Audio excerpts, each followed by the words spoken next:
You remember my friend, he just went to you where you retired. No, you don't want to do that. No. Oh, yeah. You can do it. Yeah. He's happy.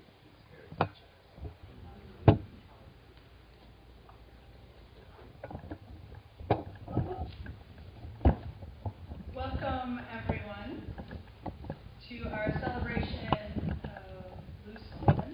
I'm Pastor Rohrer, not of this church, although I find myself here quite often. I'm the pastor of Grace Lutheran out in the Sunset. You can look up all that information if you'd like to learn more about worshiping with us. I imagine, though, you're more interested in talking about Lou, so we'll fast forward to that.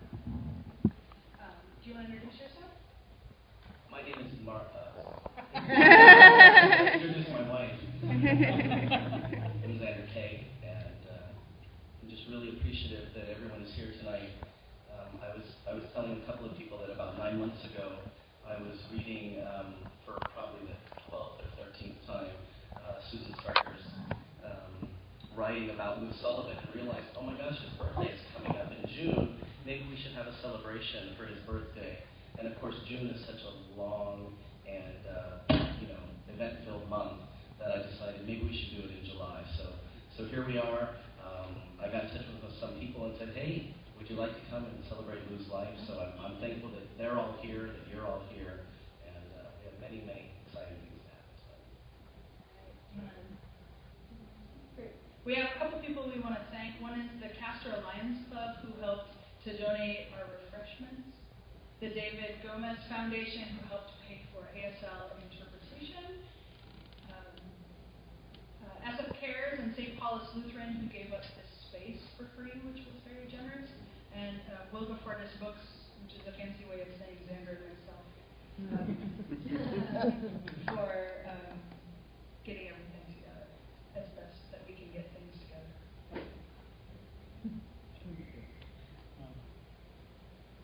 Before we start, we want to take a second and just give thanks not only for this space, which is St. Paul's, and kind of this sacred space that is Lutherans that gather here, but as we make this our sacred space as transgender people, we also want to take a moment and give special thanks for the Alana people who have owned this land and seen this land as sacred much longer than we have.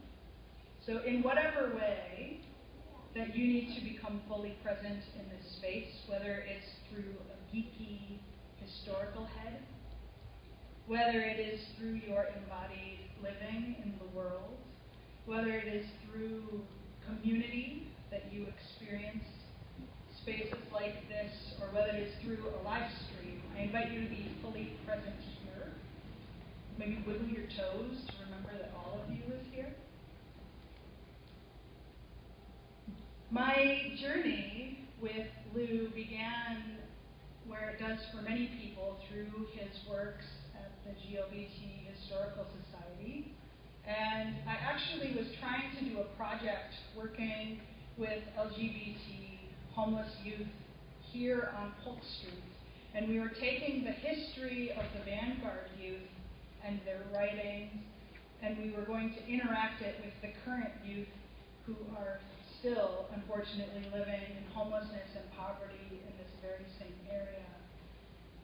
And because times had changed financially, when we wanted to fund this work, we couldn't go to really big organizations that you would think would care about gay and lesbian youth. But we ended up providing the funding for almost our entire project by my entering a history competition as a pastor not trained in history. And so I created an online exhibit at outhistory.org, which you can go and look at later if you'd like to learn more about Lou.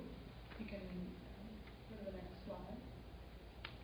It includes an inspired journey that actually uses some of the letters that Lou wrote to a man named David that actually was anonymously donated to the archive. And through Lou's letters to David, I imagined all of the ways that he was using mentoring and the way people were using mentoring in San Francisco to inspire each other through newsletter writing, through sharing medical information, and through Lou's very brave vulnerability of showing his own naked surgery photos.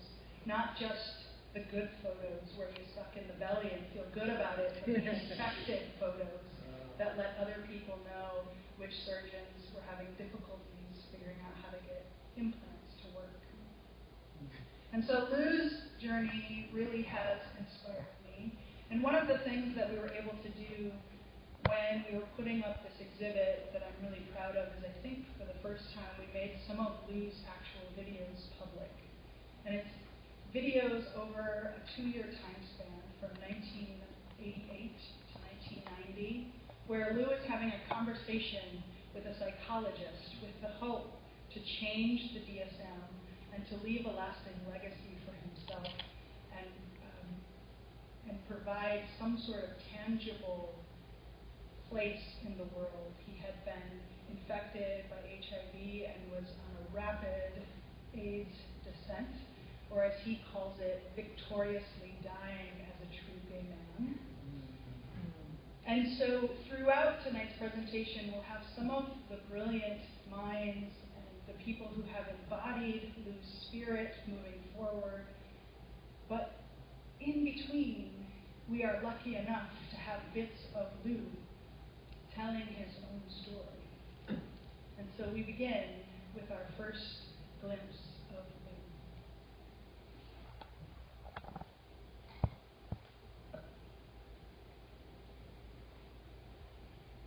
Lou. You paid a high price.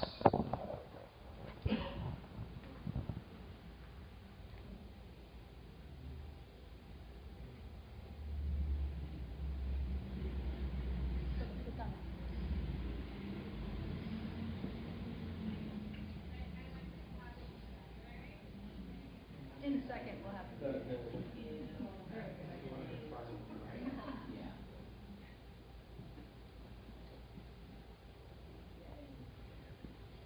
You paid a high price for your preference for the male role. Was there ever a point in time when you had some thoughts about going back to your female status? No way. I just can't even imagine doing that.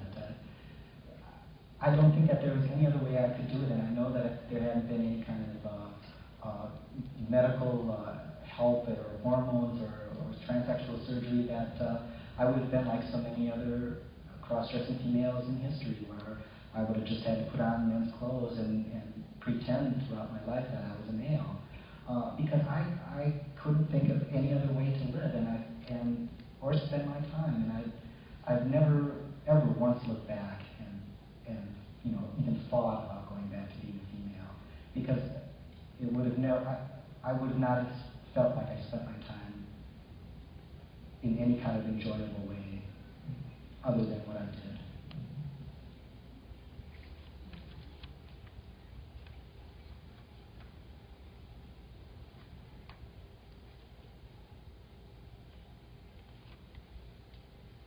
So our first presenter this evening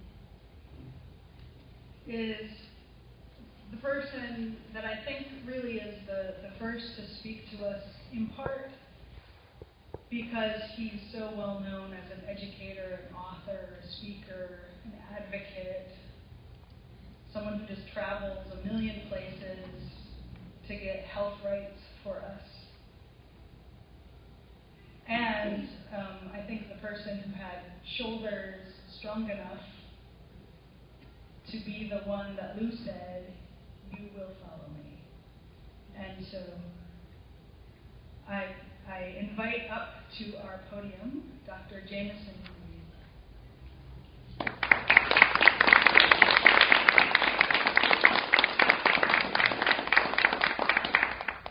Wow.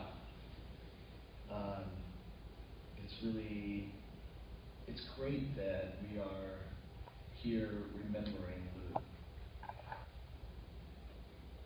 His dedication to helping people was probably one of the most inspiring things for me as just your average member of the FTM network that he was building around the world.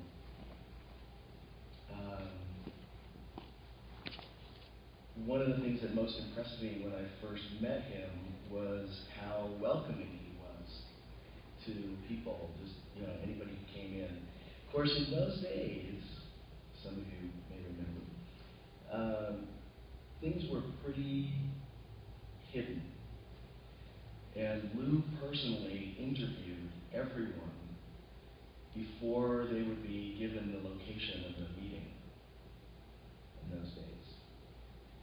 And there was a lot of respect for people's privacy and confidentiality, which was extremely important in the 1980s when I first had contact with Lou.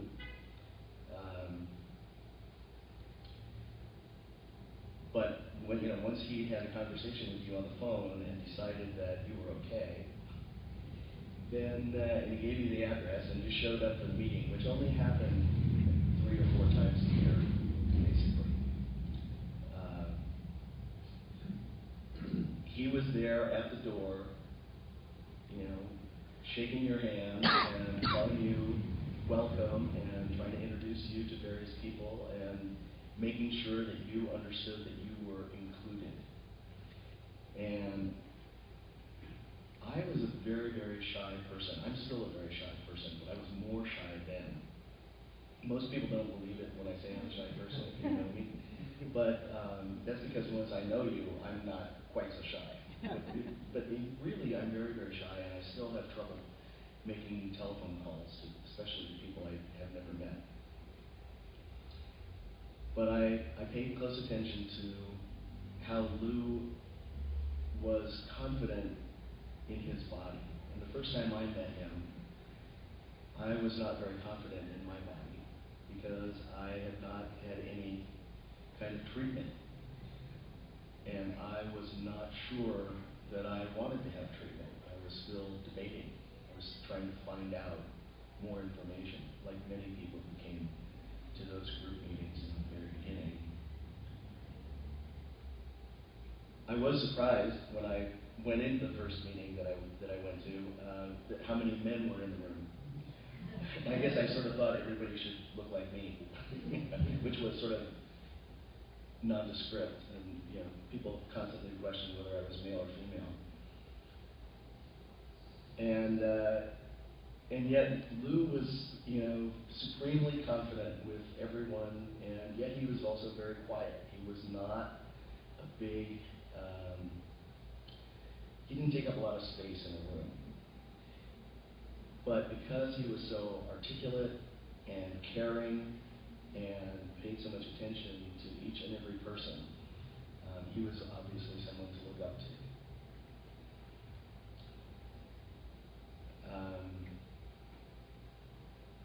He revealed that he was ill probably about a year after I had met him.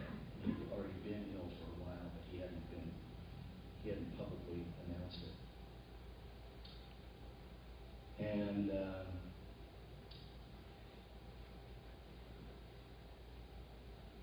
I didn't know what to do with that, or what that all really meant at the time. But I remember he introduced. Actually, I think he actually did. He introduce us, Jude. Did we meet at his place, or at something that he organized? I know I met Jason Cromwell. Right. There were several events, and I think probably one of those was where we met initially. Yeah, that was not a big thing. It was just a few people that he invited over one time. There you were, and that was a real blessing. I mean, Lou was aware of history in a way that I think a lot of trans people don't pay much attention because we're so desperate to just deal with our own issues. So I was really honored to meet both Jude and Jason, who had already been doing extremely important pioneering work for our community.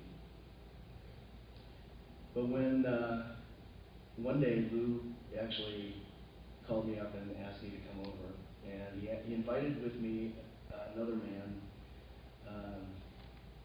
whose name, who when I speak about him in my book, Becoming Invisible Man, I use a different name because he's very private. And so I don't want to say what his name was because I don't know that he would want me to. But this man had been, who had lived nearby where Lou lived and had been taking care of him physically for quite some time, and had been bathing him and really taking care of him as he was deteriorating. But Lou asked this man and me to take over the group and asked me to take over the newsletter. And because he said, my health is failing, I need to make sure these things are going to be taken care of. And I said, sure, yeah, I'll help run the group. I didn't want to be running the group. I didn't consider myself that kind of a person. And but if I was going to have somebody else to share that responsibility with, that was fine. I could help out.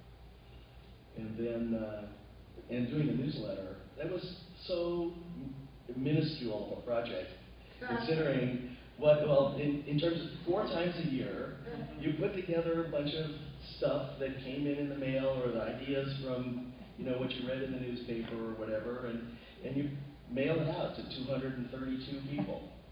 That didn't seem such a big deal. I mean, as a professional writer, I produced on a monthly basis hundreds of pages of documentation of things, and it just didn't seem like a big, something extra. I could do that. So I said, sure. So the following weekend, I'm at the Outright conference, and I go to a workshop where Kate Bornstein and Lou Sullivan are going to be speaking. And it's like Lou hasn't shown up, and so it's not starting, and people are waiting, and Kate's sitting up at the front, and then somebody comes in, I don't know who it was, but they came up to Kate, and they whispered something to her. And Kate beckoned me to come up so she could tell me something, and she told me, Lou died this morning. And I said, oh shit. I am so sorry. What are you going to do? There's all these people that are looking at us. What are you going to do now, Kate? She goes, well, I guess we'll just continue, won't we? And I said, yes, I guess we will. And I went back to my seat.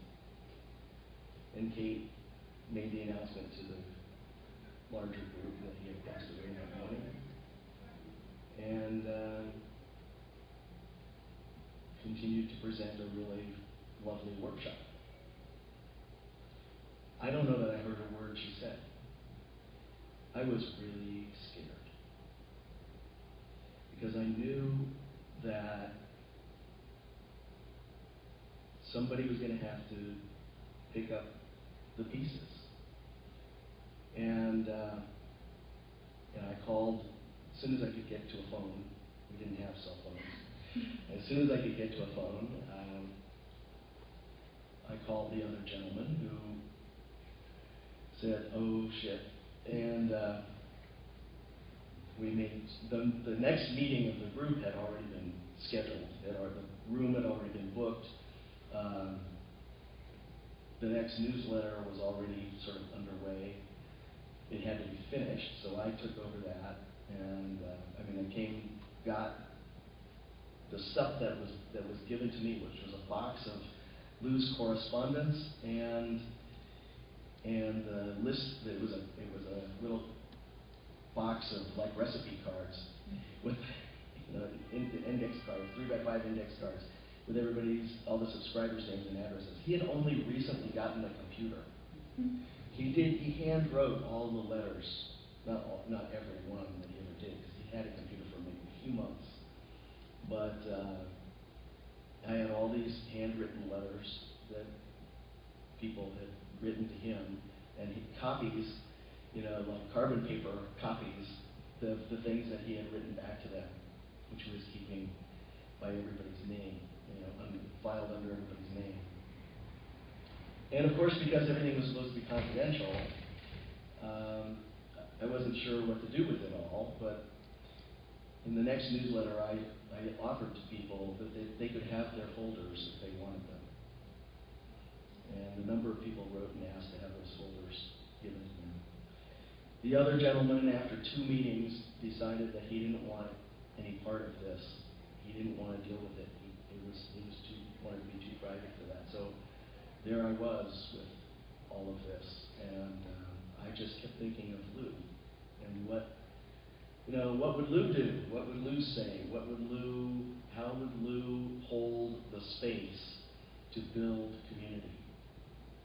And I projected onto that question a little of my own vision about what community ought to look like, but always, always, always with Lou's spirit in mind. And we went from there. We went in a big way, but not yet big enough. We have a lot more to do. We have a lot more places to go. And as far as I'm concerned, Lou will always be with us. Thanks.